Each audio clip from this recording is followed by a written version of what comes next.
Bon les mecs, on a un problème. J'ai appris récemment qu'en fait il y avait des versions LQ, HQ, TV et HD de nos émissions. Ouais, alors. Bah ça veut dire faut toutes les faire.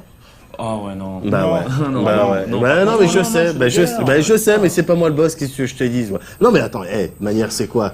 Version TV on connaît, bah TV on fait tout ça. Après t'as quoi? T'as LQ, t'as HQ, bon bah, voilà, LQ, HQ. Et après bah ouais, bon HD, ouais, effectivement. Ouais bah ça fait du boulot, mais bon. Bon bah vas-y, en place là. Ouais. Vas-y.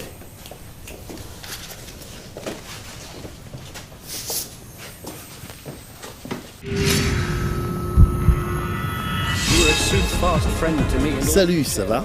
On commence ces news à des kilomètres de l'exhaustivité avec le TGS et ses nombreux trailers qui nous laissent entrevoir du quality time en perspective.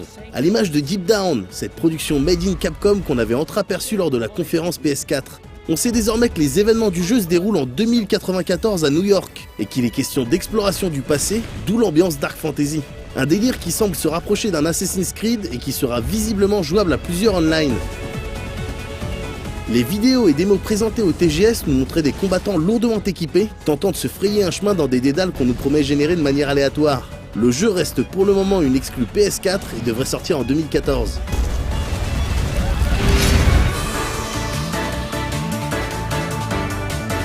On continue ces news, dans une ambiance un peu moins intense toutefois, avec ce nouveau trailer de la version retravaillée d'Atelier Rorona. On trouvera dans cette version une refonte des personnages pour leur donner un côté plus réaliste, ainsi que de nouvelles idées de gameplay ou des repompes issues des derniers épisodes de la série. Un intérêt super limité si vous voulez notre avis, mais on sait que certains de nos téléspectateurs ont pour déviance la série des Ateliers, alors on en parle.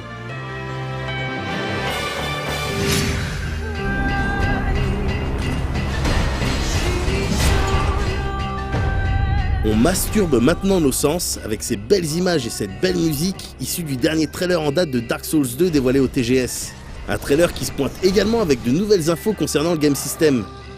L'expérience online dans un premier temps changera de ce à quoi le premier volet nous a habitués, puisqu'il sera possible d'envahir d'autres joueurs même dans sa forme spectrale. Aussi, les malus liés à la mort seront un peu plus violents, et l'on pourra voir son personnage se dégrader au fur et à mesure des puteries qu'on subira, et ce, aussi bien visuellement que dans les stats. Pour regagner votre forme humaine, vous devrez désormais trouver des items appelés Human Effigy, qui remplaceront donc ce système de points d'humanité. Les joueurs invoqués quant à eux auront un temps limité dans les mondes d'autrui, un temps qui s'amenuisera au fil des ennemis vaincus. Bref, autant de features qui nous laissent penser que non, le jeu ne sera définitivement pas plus casual que son prédécesseur. Dark Souls 2 devrait sortir sur 360 et PS3 le 14 mars 2014 et un peu plus tard sur PC.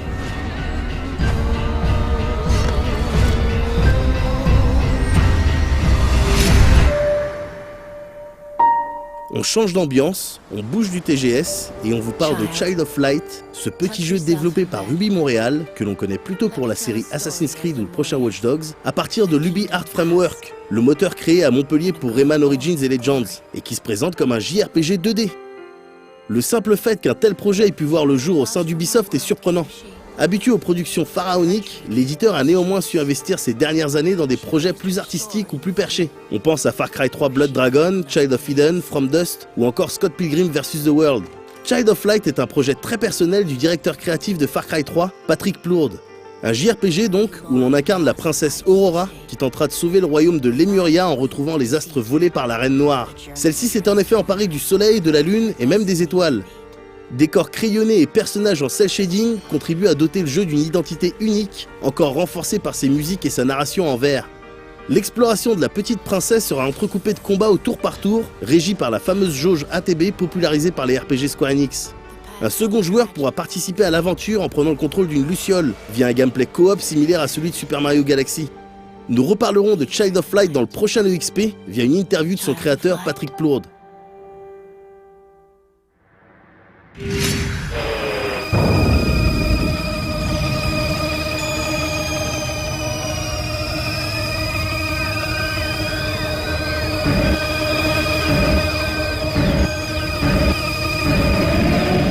termine ces news avec du plaisir et un rapide coup d'œil sur un titre sorti sur l'eShop cet été. Earthbound est un RPG totalement culte, sorti au Japon sur Super Nintendo en 1994, soit la même année qu'un autre RPG tout aussi culte, FF6. Mais si vous êtes fan de JRPG old school, le nom Earthbound ne vous dit pas forcément quelque chose. Il s'agit en effet du titre sous lequel le jeu est sorti aux États-Unis un an plus tard. Au Japon, ce RPG s'appelait Mother 2. Mother 2 est un fantasme pour de nombreux joueurs puisqu'il n'est jamais sorti en Europe. Sa sortie sur l'eShop Nintendo de la Wii U est donc un événement majeur, même si le jeu n'a malheureusement pas été traduit en français. Il se destine une nouvelle fois uniquement aux anglophones. Pourquoi ce RPG est-il culte ? Déjà, et comme c'est souvent le cas pour les œuvres atypiques, il n'a pas trouvé son public à sa sortie, aux US comme au Japon. Mais aussi pour l'originalité de son univers, n'ayant rien à voir avec les styles fantasy ou médiéval. Une météorite s'écrase sur Terre dans les années 90 et une bande de gamins amateurs de burgers partent défier une entité extraterrestre menaçant toute forme de vie. Parmi eux, on trouve le héros, Ness, qui possède des pouvoirs psy, Paula, douée pour la télépathie, Jeff, un ingénieur de génie rappelant le personnage de Luca dans Chrono Trigger, ou encore Pooh, un spécialiste du combat. Mais le jeu ne se limite pas à ces personnages jouables, la personnalité des NPC étant particulièrement développée avec de très nombreux dialogues. Earthbound est également un pot-pourri de références à la culture américaine et au genre RPG lui-même, qui s'amusait régulièrement à briser le 4e mur pour s'adresser directement aux joueurs. Hilarant, original, difficile et définitivement épique, ce RPG est aujourd'hui considéré comme l'un des meilleurs titres de la Super Nintendo, ce qui n'est pas peu dire. Et puis un jeu où on affronte des flaques de vomi ne peut pas être foncièrement mauvais. Pour l'anecdote, sachez que l'actuel président de Nintendo, Iwata Satoru, fut l'un des principaux programmeurs de ce classique lorsqu'il travaillait chez HAL Laboratory.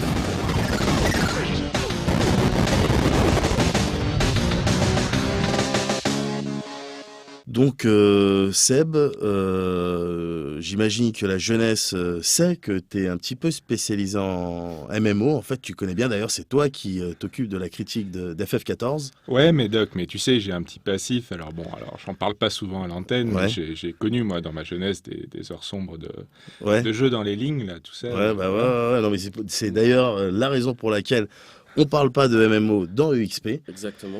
Mais on a quand même envie de mettre à l'épreuve tes talents de PAL, parce que toi, en fait, Ouais. tu joues PAL, tu tankes, tu sais tanker, toi. Ah ouais, j'ai Ouais. tanké, j'ai tanké des trucs. Ouais, t'as tanké des trucs, ouais. Quand t'as l'agro, tu la lâches pas.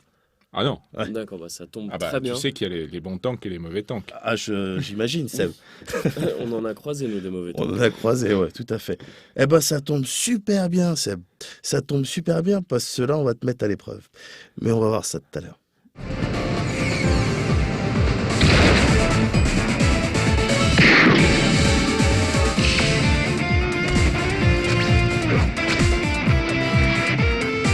Le fanservice, c'est un peu comme un rapport BDSM. Lorsque c'est bien fait et que tout le monde est bien conscient de ce dans quoi il s'embarque, ça ne fait pas de mal et on peut même en tirer un certain plaisir. Et alors là, l'idée aurait été de conserver cet angle pendant tout le reste de la critique Flash, en lâchant par moments des affirmations ambiguës qui pourraient être appliquées à ces deux concepts. Mais n'ayant ni le temps, ni les skills d'un Moguri, on va se contenter de parler de Project Cross Zone en mal, parce qu'on a été déçus. En même temps, je sais pas vraiment à quoi on s'attendait. Dans la mesure où le jeu donne exclusivement dans le crossover avec, pour le coup, un nombre hallucinant de licences différentes, il fallait bien trouver un style de scénar qui puisse toutes les faire cohabiter. On part donc sur les classiques mondes qui fusionnent, à base de perturbations de portails dimensionnels et de gentils qui se liguent contre les méchants. Que ce soit en termes de narration ou de dialogue, on a réellement l'impression que l'ensemble a été écrit par un enfant de 9 ans tout au plus. À chaque nouveau stage, on retrouve exactement le même pattern. Un groupe de gentils arrive dans un monde, les antagonistes correspondant aux gentils se pointent également, et lâchent des lines pourries à base de « cette fois tu ne t'en tireras pas comme ça ». On fait la bagarre, et ensuite les méchants se cassent, mais te font bien comprendre que ce n'est que partie remise. C'est nul, ça énerve tout le monde. Le jeu pourrait tenter de se rattraper à travers son game system, mais là encore, on a l'impression que les équipes de développement sont allées au plus simple. Présenté sous la forme d'un tactics, Project Cross Zone vous invite à déplacer vos unités sur des cases et à attaquer les ennemis lorsqu'ils sont à votre portée. Chaque unité est constituée d'un duo de personnages connus, auquel vient en règle générale s'ajouter un autre membre, ce dernier pouvant changer d'équipe pendant les phases d'intermission. L'occasion pour le joueur de tester des combinaisons qu'il n'aurait pas pu voir ailleurs, du type Ken et Ryu épaulés par Heihachi de Tekken, ou encore Chris et Jill accompagnés de Vachiron de Resonance of Fate.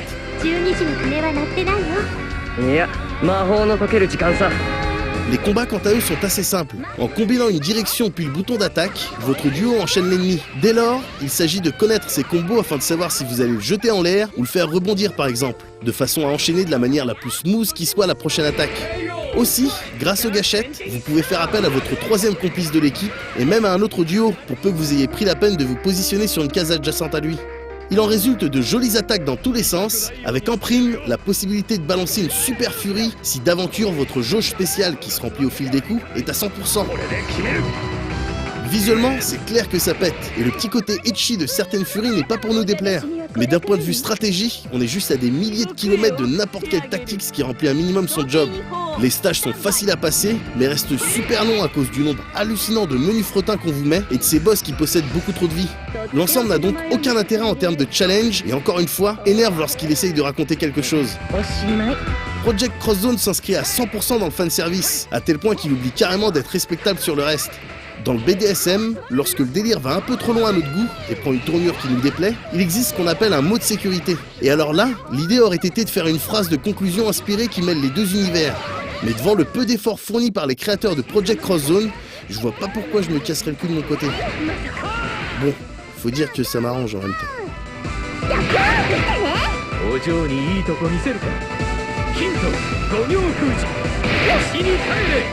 Ok Seb, donc tu te souviens, on t'a parlé de prendre l'aggro. Ouais. Là je te parle de...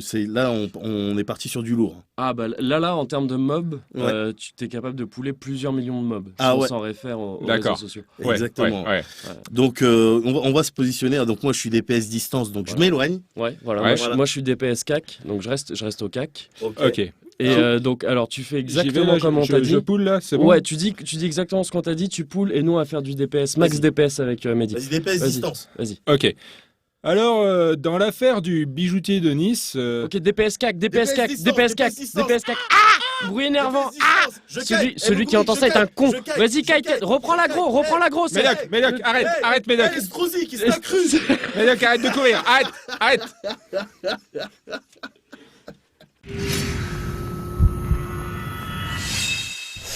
Ok, pour la version TV, Aurélien, on garde le truc là, tu gardes le compteur, je sais pas quoi, le No Life, voilà. Nous, on fait comme d'habitude les émissions, tout ça. Ouais, on fait les aventures un peu quand même. Non, pas ce mois-ci. Ah. Ouais, parce qu'il y a GTA 5 et tout, donc. Oui. Est-ce qu'on fait les connards?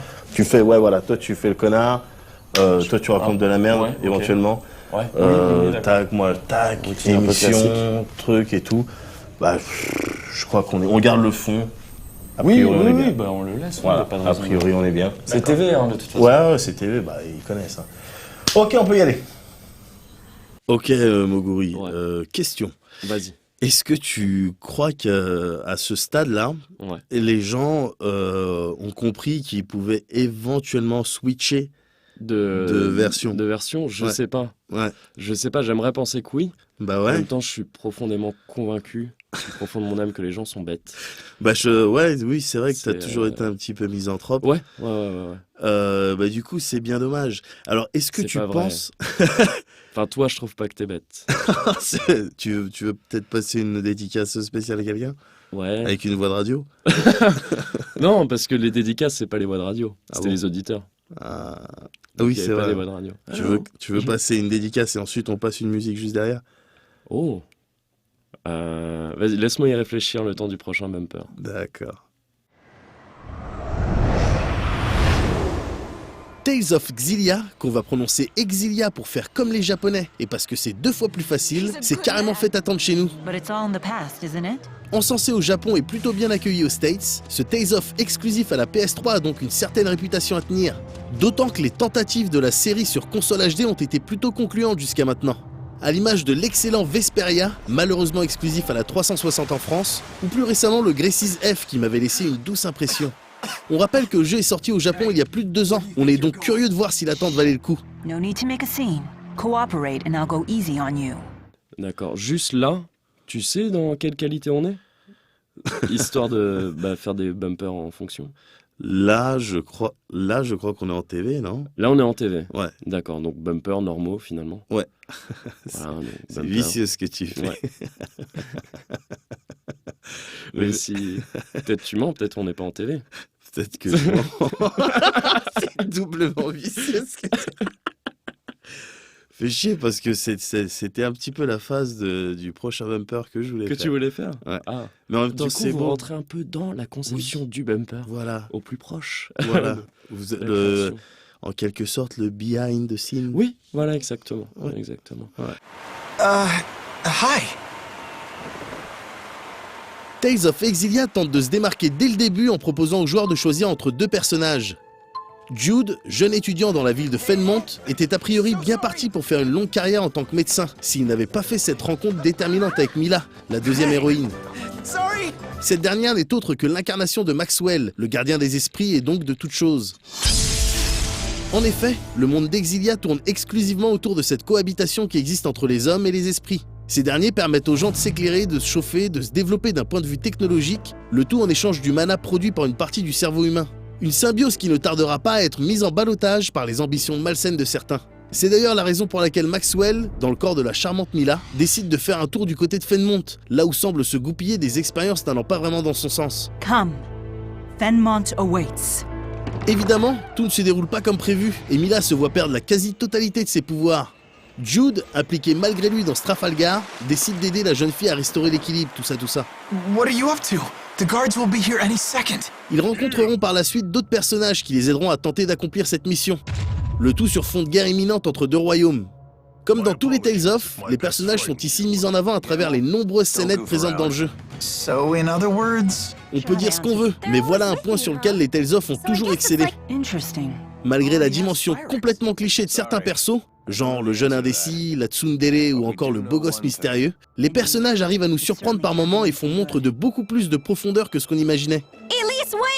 On apprécie donc ces multiples discussions qui se déclenchent en fonction de votre avancée ou de vos actions et qui participent clairement à donner vie à votre groupe. You know me, always a girl on each arm. Ok, alors là je suis un peu emmerdé. Ouais. Parce que j'aimerais bien balancer ce bumper, ouais. Mais malheureusement je suis sous NDA et je peux pas le balancer avant 23h.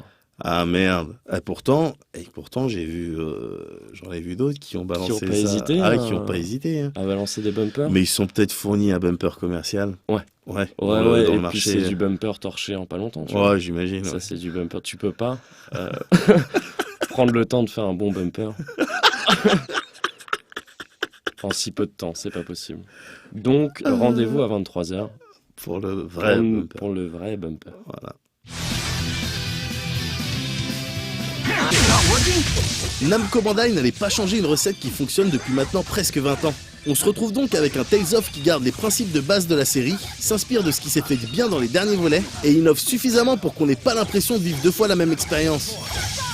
On se déplace de ville en ville, en passant par des grandes zones hostiles où il s'agira de rudoyer des ennemis et de récolter trésors et ressources sur le terrain. D'ailleurs, la map indique désormais les spots où vous avez trouvé des ressources. Dans la mesure où ces dernières respawnent au bout d'un certain temps, cela se révèle relativement pratique.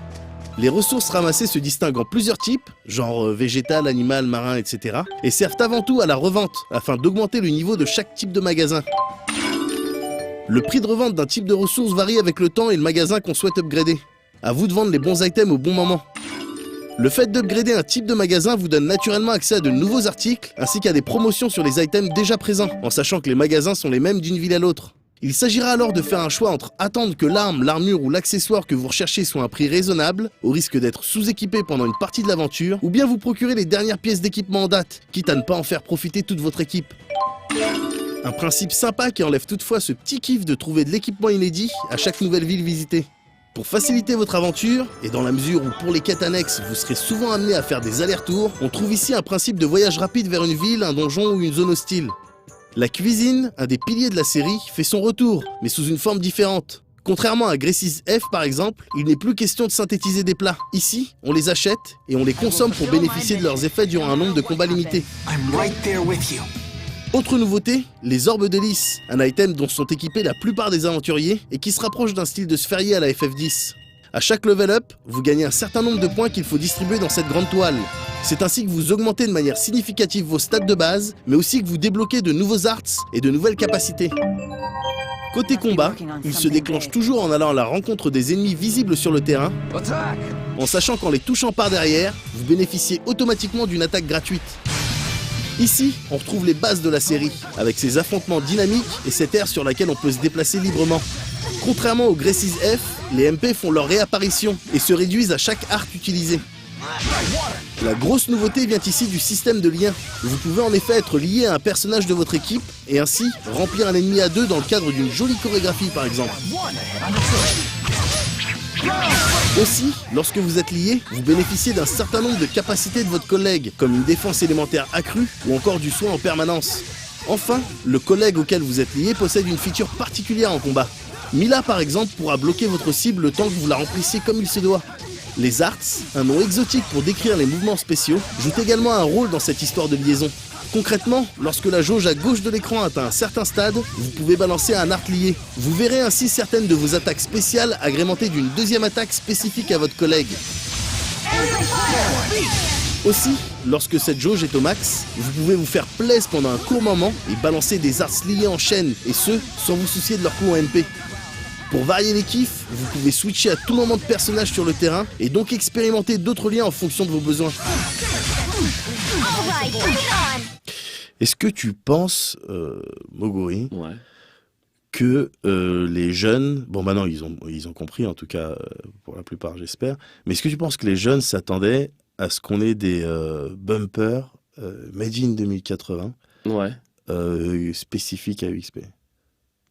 Là pour la rentrée, est-ce qu'il y a des gens qui s'imaginaient ça? Voilà, mais là tu m'as mis le doute. À un moment j'ai cru qu'on était en train de faire des bumpers et qu'ils allaient être spéciaux et tout ça. Non, pas du tout. Absolument pas. Non, absolument pas. Non. Bah, j'ai l'impression que des gens ont cru ça. Ouais.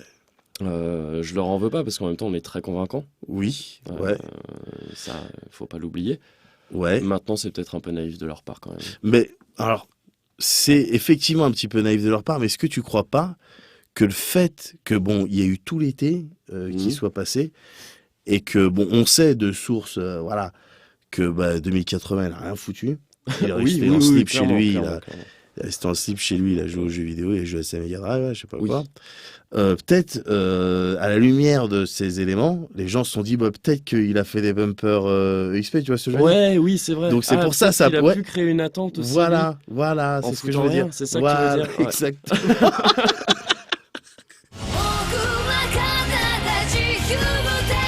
Malgré ses personnages réellement attachants et ses combats à la hauteur des standards de la série, on a du mal à considérer ce Tales of comme étant le meilleur sur console HD. L'histoire tout d'abord nous donne l'impression d'avoir vécu ces scènes et ces twists 1000 fois dans 1000 autres JRPG, et le choix des héros au début n'a finalement pas vraiment d'incidence. Aussi, les cutscenes sont terriblement mal rythmées, et on peut se retrouver avec des blancs de bâtard lors des dialogues tellement l'ensemble est mou. On regrette également la présence du système d'upgrade de boutique, qui atténue effectivement ce feeling de découverte à l'entrée d'une nouvelle ville. Le jeu n'est donc pas parfait, mais arrive tout de même à s'en tirer grâce à une réalisation en place et du plaisir en combat. On attend maintenant de voir si le Tales of Exilia 2 saura rectifier ses défauts, et puis tiens, tant qu'il y est, nous proposer des voix en japonais. Mais j'ai l'impression que pour le coup on a le temps.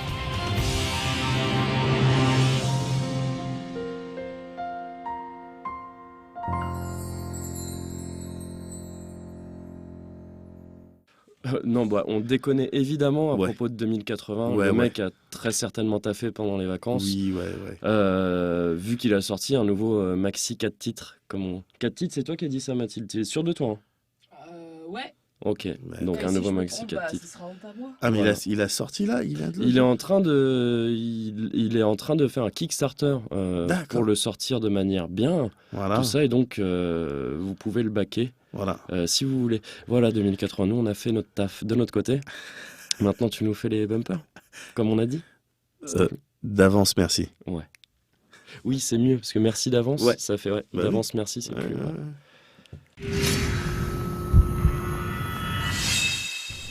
Alors Aurélien, vu que c'est la version TV, tu dois me faire le compte à rebours pour me lancer. Tu fais 5, 4, 3. Ok? Vas-y. Ok, alors. 5, 4, 3. Salut et bienvenue dans ce nouveau numéro de XP. Un numéro un peu spécial, contrairement à ce qu'on a pu faire jusqu'à maintenant en fait, puisqu'il s'agit d'un numéro spécial TV. Mais sans plus attendre, je vous propose de regarder le contenu de la rentrée 2013. Par contre, Aurélien, tu dois me dire, c'est dans la boîte. Ok, donc Seb, je profite du fait que tu sois toujours là. Ouais. Pour te poser une question, j'ai une question qui me taraude sur les paladins depuis un certain temps. Mm-hmm. Je me demande, un paladin malade, qui aurait une sorte de statut sur lui, disons du poison, est-ce qu'on appelle ça un paludin? Alors, Tu pourrais, mais en pratique, sache Moguri que les paladins ne sont jamais malades. Parce que en cas de problème, un paladin sait faire ce qu'il faut faire. Il y a ce qu'on appelle le geste qui sauve. D'accord. Il se place les mains sur le corps et par l'imposition des mains, voilà, la magie opère. D'accord, donc... Moi, je trouve ça juste hallucinant que tu aies répondu sérieusement. Ouais. Non, mais c'est bien, parce que ça attends, mais pourra on parle sauver des paladin, vies. il y a des choses importantes. Là, on parlait paludin, en gros. En vrai. Bon, alors, tu paludes ce que tu veux.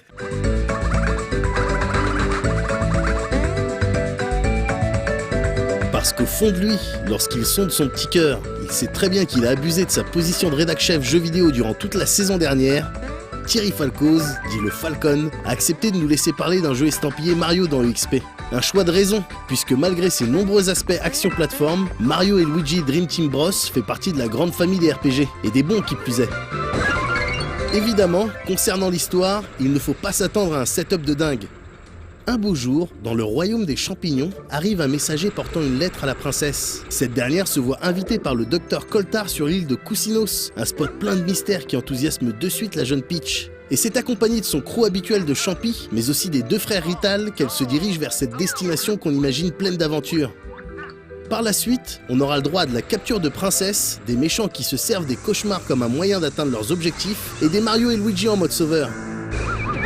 Alors c'est sûr, de la narration au dialogue en passant par les tutos, tout ici semble s'adresser à des chiens de 5-6 ans max. Mais il faut bien comprendre qu'on ne joue pas à un Mario RPG pour effectuer des choix moraux, rentrer dans des romances ou décapiter des dragons. Reste que cette légèreté fait parfois plaise, et on se surprend même à sourire au détour d'un dialogue ou lorsque les deux frères parlent leur italien spécial. Mamma mia. Surtout dans ces moments-là en fait. Je veux dire, en toute rigueur, on assiste à quelque chose de complètement raciste. C'est comme si, pour mettre en scène deux Vietnamiens qui parlent, on disait « kai kai kai kai kai kai kai ». Mais bon, c'est rigolo. À côté de ça, le jeu propose une richesse dans son gameplay vraiment agréable. À commencer par les combats, qui s'ils se déroulent selon les règles du classique tour par tour, amènent le joueur à être actif aussi bien en attaque qu'en défense. Concrètement, lorsque c'est à vous d'agir, vous pouvez lancer une attaque normale ou spéciale, utiliser un item ou fuir. En règle générale, le jeu vous demande de vous impliquer dans vos actions. L'attaque de base, par exemple, pourra être bien plus efficace si vous appuyez sur le bouton d'attaque au moment de l'impact. En défense, on vous demandera également de sauter pour esquiver, contre-attaquer avec vos shoes ou un marteau, ou bien même vous déplacer. Dans le monde onirique, c'est-à-dire dans les rêves de Luigi, les règles de combat sont les mêmes, à ceci près que Mario est seul à affronter les ennemis. Luigi, quant à lui, booste son frère, ce qui se ressent au niveau des stats, mais lui permet aussi de balancer des attaques complètement fucked up. Toujours dans ce monde, les phases de plateforme vous invitent par moments à jouer avec l'écran tactile de la 3DS, sur lequel est affichée la ganache de Luigi. En lui tirant par exemple sur la moustache ou en lui titillant le nez avec le stylet, le joueur peut interagir avec les décors et ainsi aider Mario à progresser. Ces phases dans le monde onirique se déroulent en 2D, contrairement à l'exploration dans le monde réel en 3D qui nous laisse diriger les deux frères. Là encore, il faut faire preuve de réflexion et de skills afin de progresser, Mario et Luigi ayant tout un tas de moves pour débloquer des situations. En somme, le jeu est un véritable concentré d'entertainment avec ses mini-games, ses secrets, ses affrontements d'une manière générale et ses boss battles en particulier. On a là affaire à une richesse qu'on aimerait retrouver dans d'autres productions. Le jeu est joli, bien fait, et semble avoir bénéficié de la rigueur avec laquelle un Nintendo ferait son jeu de plateforme. Et c'est dommage, pour une fois que j'en avais l'occasion, j'aurais bien aimé bitcher sur du Mario, juste pour énerver le Falcon. Alors Seb, avec Moguri, on va profiter un petit peu du fait que tu sois là pour te poser une question sur les paladins, parce que ça a l'air d'être ta spécialité, tu connais bien. Et donc je voulais savoir... De mon temps, tout ça. Mettons que tu trouves un paladin dans les bois. Est-ce qu'on peut... Et qui marche... Paumé comme ça, là ? Non, pas paumé du tout. Il marche d'un air joyeux. Parce qu'il a l'air de faire quelque chose, comme de l'exploration. Voilà. Est-ce qu'on peut appeler ça un baladin ? Alors, si t'as pas envie de répondre, tu peux. Alors, je peux dire un truc, non, il TP... Non, mais je veux dire, ça dépend, t'as même pas un courroux vengeur du saut de l'épée, des trucs, Non. On va arrêter ce bumper, là, on arrête là. C'est la question qui était elle était purement rhétorique. C'était purement rhétorique, effectivement.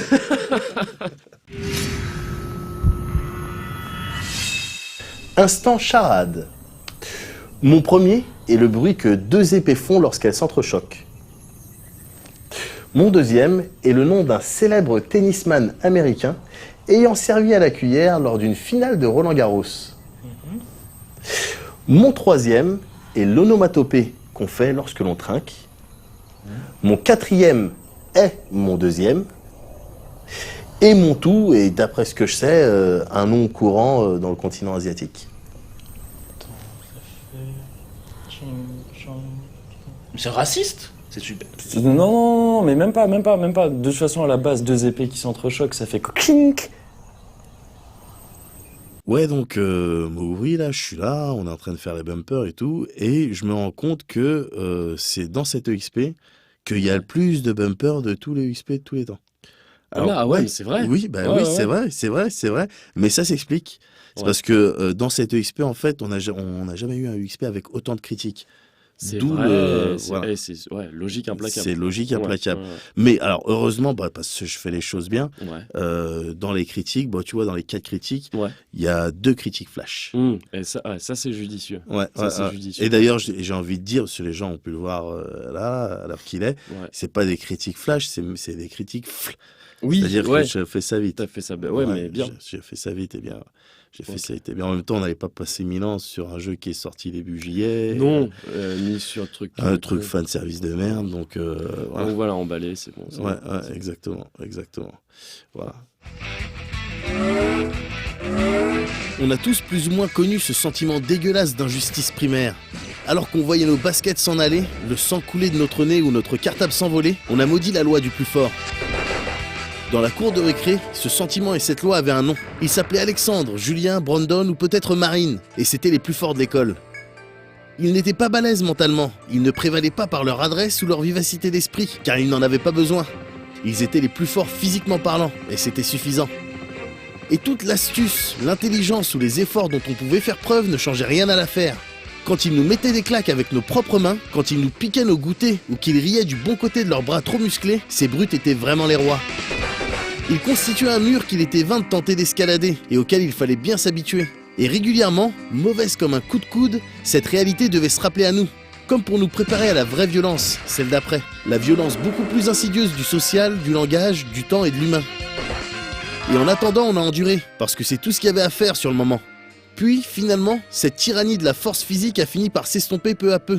Elle ne se prive certainement pas de se manifester à nouveau de temps à autre, mais elle n'est plus constante. Parce que nous vivons dans une société à peu près civilisée qui exerce sa violence différemment d'une part, et aussi parce qu'aujourd'hui, Alexandre, Brandon et Marine sont souvent repris de justice ou socialement niqués.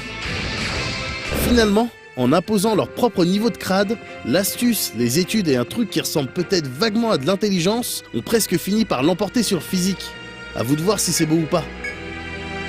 Donc voilà quoi, voilà pourquoi j'ai fait les critiques flash. Alors après on pourrait dire mais donc pourquoi tu vas tester les jeux oui, qui sont sortis début juillet. La question pourrait se poser. Bah ouais, parce que tout le monde y a joué. Ouais, bah simplement je te répondrais Coco que c'était pas toi qui étais au mariage de mec de Nintendo là et que tu lui as promis. Alors c'est clair, j'ai peut-être fait le con. Oui, j'ai peut-être fait le con. Peut-être, mais qui dans cette situation n'aurait pas été tenté de promettre. Exactement, d'autant que j'étais un petit peu chaud. Un bon ami. Voilà. C'est un bon ami. Bah voilà, j'étais un petit peu chaud. Voilà, il nous avait arrosé truc et tout. Donc je lui ai dit ok, je te fais ton test. Voilà, je te fais ton test. Et puis au final, et puis la 2DS, finalement, elle est pas tombée dans n'importe quelle poche. Donc voilà, oui, je suis pas tout le monde s'y retrouve. Voilà, on a envie de dire trop bon, trop con le médoc, mais non, il en a derrière. Attention. Bien sûr. Bien sûr. Donc voilà pourquoi j'ai fait critique flash. D'accord, c'est bien. Ouais. Depuis sa création, la série des Etrian Odyssey raconte cette histoire. L'histoire des différents types de violences et de leur succession. Bien sûr, il y a toujours un contexte. Ce fut Etria ou Armolode, c'est aujourd'hui la ville de Tarsis. Ce fut la proximité de l'arbre Yggdrasil, c'est aujourd'hui encore la proximité de l'arbre Yggdrasil. Ce furent les profondeurs ou les mers, c'est aujourd'hui les cieux. Et alors que des foules d'aventuriers affrètent des aéronefs pour atteindre le tronc sacré, alors qu'ils arpentent des labyrinthes, découvrent le titan, les vaisselles et les sentinelles, la violence s'exerce. La violence de la difficulté, dont la série a fait un de ses principaux arguments de vente, aux côtés d'une expérience donjon RPG old school. Dans un premier temps, cette difficulté s'exerce ici de manière brutale, comme la violence de Julien ou Alexandre. Etrian Odyssey 4 est dur, c'est comme ça. Il propose certes un mode casual plus doux, mais ce n'est clairement pas là qu'il puise son intérêt. Sa violence est primaire, physique, elle se situe dans les chiffres. Le joueur va être confronté à des ennemis coriaces qui ont beaucoup de vie et frappent fort. Il va beaucoup trop lutter pour obtenir de l'argent, et bien trop peu pour le dépenser. Il va peut-être se perdre dans les nombreux labyrinthes à explorer, et cartographier à la main sur l'écran tactile. À ce stade, une grande compréhension des systèmes de jeu n'est même pas vraiment utile. Etrian Odyssey 4 ne nous donne pas encore les armes pour le dominer par l'esprit. Il nous demande pourquoi on se met des claques, et tout ce qu'on peut lui répondre c'est « Mais je me mets pas de claques, c'est toi qui me tiens les mains ». Seulement le jeu s'en fout complètement, sa question était purement rhétorique. Alors on combat, on progresse péniblement pour amasser de l'expérience, faire évoluer ses personnages et survivre un peu plus longtemps. L'expérience est alors déjà plaisante. Elle est bête et méchante, c'est une bataille de statistiques, mais elle nous laisse la possibilité d'affronter les muscles par les muscles, de résister de mieux en mieux aux coups de pied de Brandon, et c'est électrisant quelque part. Seulement le tour de force dont Etrian Odyssey a toujours su faire preuve, et jamais autant que dans ce 4e épisode, s'opère de moyen à long terme. Il est réservé aux joueurs qui passeront ce premier cap de difficulté, qui parviendront à digérer la première forme de violence pour pouvoir exercer la seconde. Et là, il n'est plus tant question de physique ou de bêtes statistiques que d'astuce et de grande compréhension du système de jeu. C'est le cerveau avant les muscles, c'est les études avant la mise à l'amende, c'est la violence de groupe social.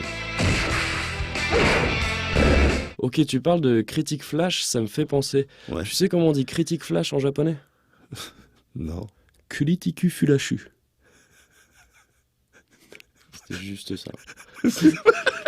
Kuritiku fulachu. Est-ce que t'as cherché 2 secondes? C'est comment on disait flash en japonais ou rapide? Aïe aïe. T'as cherché un peu, t'as cherché dans tes cours, dans tes mémoires. Enfin, dans ta mémoire, parce que t'es pas allé jusqu'aux mémoires. Écoute, Kuritiku Fulachu. Ouais. Tu Ah, prends... je te parle de lecture Kun, hein. Oui, voilà. ouais, pas on. Ouais, on est d'accord. Ouais. Attention, non, bon, Eh, fais gaffe. on connaît. Ouais. Or donc, Etrian Odyssey 4 nous propose de composer un groupe de 5 personnages en piochant parmi 7 classes de départ, puis finalement 10 après les avoir toutes débloquées. Assez classique dans le principe, elles vont du soldat au mage en passant par l'archer et déterminent à la fois les compétences, les statistiques et l'équipement accessible à un combattant donné. En premier lieu, cette équipe se fera donc régulièrement piquer son goûter et de manière plus générale rouler dessus. Et comme on pouvait éventuellement tenter d'oublier les brûlures indiennes et les béquilles en récoltant des bonnes notes, elle accumulera de l'expérience et des sous pour compenser les affronts. Elle le fera en explorant les nombreux donjons et labyrinthes disséminés dans les grandes zones aériennes qui font la grande nouveauté de ce 4e épisode. Explorables en aéronef, ces dernières sont dénuées d'ennemis normaux et doivent être bien cartographiées par le joueur pour devenir à peu près fréquentables. Elles sont les cours de récré successives auxquels il faudra survivre. Et l'aéronef fait alors office de cartable dans lequel on peut mettre différents outils permettant de nous y aider. Que ce soit pour trouver des trésors, chasser plus efficacement du gibier à revendre ou à consommer pour des bonus temporaires, ou bien écarter les terribles foes. Ces derniers sont les avatars de la violence d'Etrian Odyssey 4. Ils sont son armée de Julien, Brandon et Marine. Ennemis extrêmement puissants, mobiles et visibles sur la carte, ils signifieront systématiquement la mort dans un premier temps, si par malheur ils parviennent à attraper le joueur. Alors on les esquive d'abord, et on pénètre dans les donjons en espérant y trouver les préaux qui feront office de refuge. Mais les faux y sont également présents, et pas moins dangereux. Alors on les évite là aussi, et on amasse toujours expérience et argent en battant des ennemis plus accessibles, en remplissant des quêtes soumises dans un bar en ville, ou encore en récoltant diverses ressources à revendre. Et là, c'est la double récompense des sous gagnés et des nouvelles pièces d'équipement déverrouillées en magasin. C'est le A qui fait plaisir aux parents et qui assure une progression scolaire fluide. Et donc, pendant tout ce temps, on grandit. On passe de la cour de primaire des Windy Plains pour arriver au collège des Scarlet Pillars puis au lycée des Sacred Mountains. Et déjà, la donne a un peu changé. On a commencé à comprendre que le véritable espoir, plus que dans la montée en niveau, se situe dans une bonne synergie d'équipe et des choix judicieux de compétences à développer. On a déjà débloqué une nouvelle classe aux merveilleuses promesses. La deuxième arrivera bientôt. Et surtout, on a accès aux sous-classes qui permettent à un combattant d'aller piocher dans les compétences d'une autre vocation unique. Dès lors, l'unique objectif devient d'obtenir l'équipe ultime, de théoriser tout le système de jeu pour le dominer totalement. Ce système est de toute façon fait pour ça. Il nous donne toutes les armes pour réussir dès lors qu'on accepte ses règles et qu'on apprend à apprivoiser les stratégies de groupe. Du principe d'attaque enchaînée du Launchneck aux bonus liés aux états négatifs du Nightseeker, en passant par les cercles magiques de l'Arcaniste, tout est là pour fonctionner avec le reste.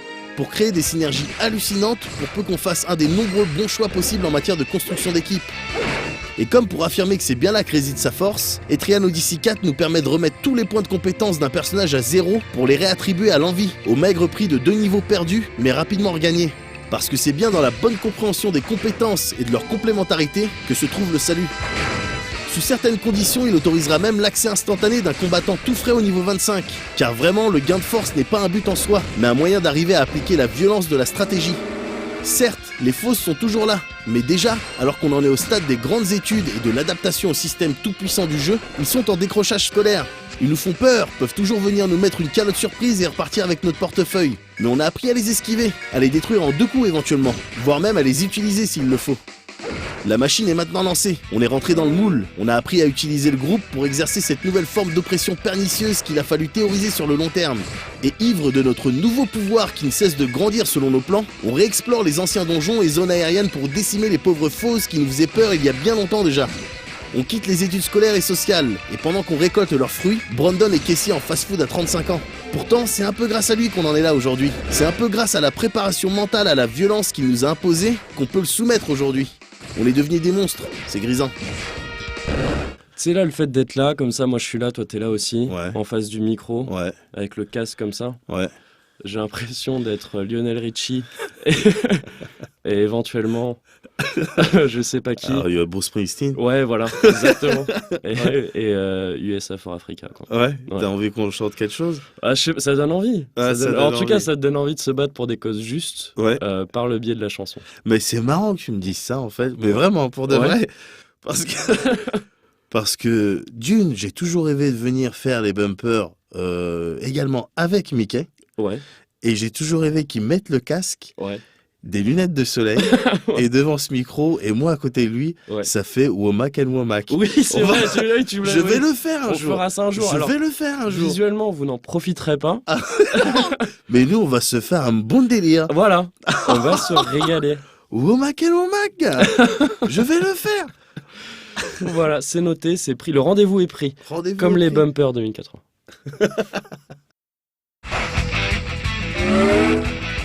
On dit souvent des Etrian Odyssey qu'ils sont bien parce qu'ils sont difficiles. Seulement, il serait dommage de les résumer à ça. De considérer qu'ils savent juste nous battre correctement comme une maîtresse SM expérimentée. Leur génie se cache en réalité dans des systèmes extrêmement carrés qui, s'ils laissent grande place à l'expérimentation, demandent impérativement d'être acceptés et digérés par le joueur pour être utilisés. À cette condition, ils révèlent alors tout leur génie, et ce qu'on croyait être une affaire de bâton tient en réalité intégralement de la carotte. De cette récompense constante accordée par les obstacles surmontés, mais pas surmontés par le bête et méchant level up, comme on pourrait le penser en premier lieu. Non, surmontés par la science de la stratégie et de la gestion de groupe.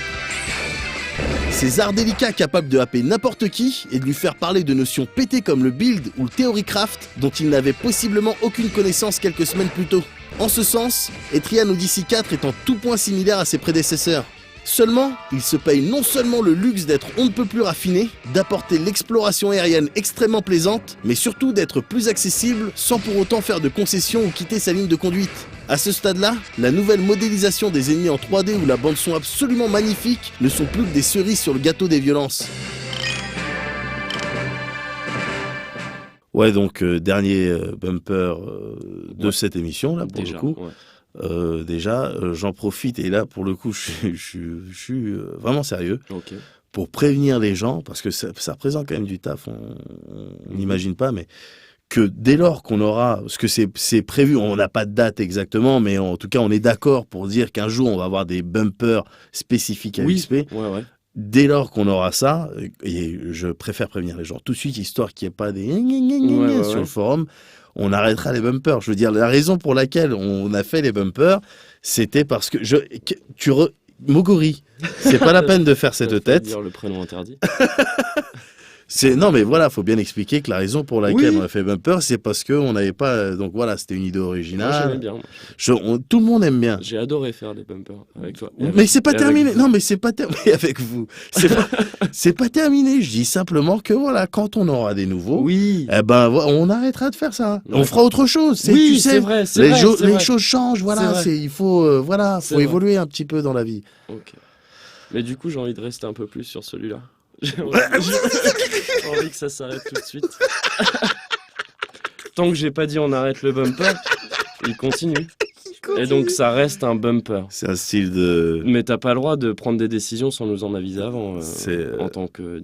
Ingé son, tu veux dire? Ouais. En Non, tant que Mathilde, elle va rester technicien. tranquille. Ouais, T'inquiète voilà. pas, t'inquiète pas. Donc on va rester ensemble dans ce bumper. Est-ce que ce bumper, c'est en quelque sorte un style de doudou pour toi? Ouais, c'est bumper de confort. Quoi, Ouais, je le sens voilà, ouais, c'est vrai. bien. Mais maintenant que tu le dis, effectivement, moi aussi, je commence... Ah, on est bien. Ouais, bah voilà. Ah, on est bien. Et alors peut-être Alex, il va vouloir nous défoncer, mais Ouais, le truc Alex, c'est c'est que sûr. le temps qu'il... Enfin, là il est On au sera Japon, parti. il est au TGS. Non, on sera encore en train de faire le bumper. Ouais.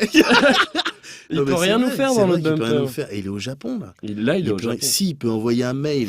Mais on peut toujours la jouer. Ouais, non, on n'a pas reçu. Bah parce qu'on était en train de faire le On bumper. était en train de faire le bumper, Voilà. effectivement. Ouais. Voilà.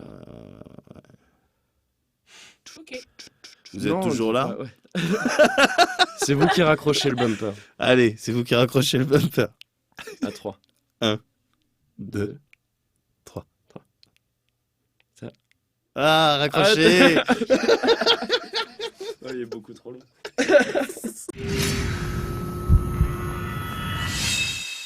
Bon, vas-y, Mickey. Plateau des sorties. Qu'est-ce que tu nous as préparé ce mois-ci? Ok, alors j'ai une devinette. Vas-y. Monsieur et Madame Cuny ont un fils. Cuny. Monsieur et Madame quoi? Cuny. Comme un... Comme un Cuny. Cuny. Comme un Cuny. Ils ont un fils. D'origine Ils ont un fils. italienne. D'origine Ouais, je italienne. vous aide. Raffaello Cuny. Giuseppe Cuny. Donatello Cuny. Ah, non. Leonardo? Non, non, on voit pas. Non. Non. Nino. Parce que Nino Cuny. Ah, c'est mignon. Ouais. Si, ouais, c'est oui, mignon. oui, si, ouais. si, c'est mignon. Tu sors, bah, Ça va, ouais. oui, quand même. Tu bah sors, oui. bah oui, évidemment, tu sors. Mais c'est mignon. Ouais. C'est, tu vois, Ouais, on c'est sort vrai, avec toi. c'est vrai. On sort Oui, avec lui. oui, Allez, oui, on oui. sort avec lui. C'est cool. Oh, c'est cool. Vas-y, on sort. Non, par contre, c'était pas. Ouais. Enfin, par contre, c'était pas là.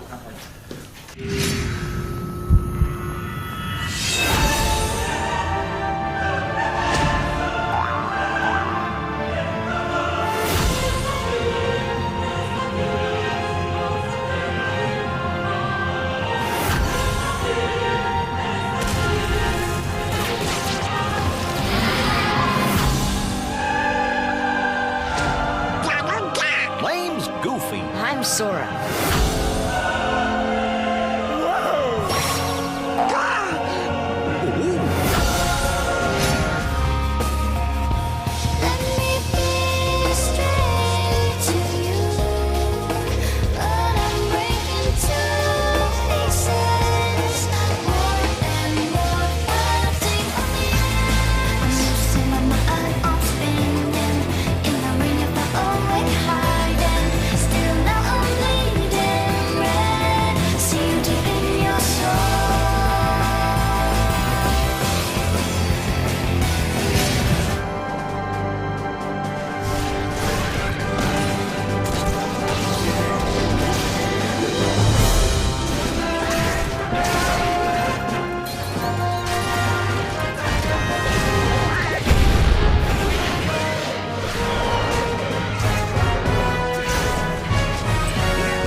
Voilà, c'est tout pour ce mois-ci. J'espère que vous avez apprécié ce numéro de rentrée 2013 version TV de EXP. Quant à nous, on se retrouve évidemment le mois prochain, mais je vais pas vous quitter sans avoir remercié évidemment toute l'équipe qui nous a aidés à préparer cette émission. Aurélien au cadre et au montage, Mathilde au son, Mathieu à l'habillage, l'excellent Alex à la direction des programmes. Super boulot Alex, vraiment génial ce que tu fais. Seb, sans qui nous ne serions au final peut-être. Pas de soucis. Arrête. Pas de soucis. Pôle emploi qui font un travail de terrain formidable.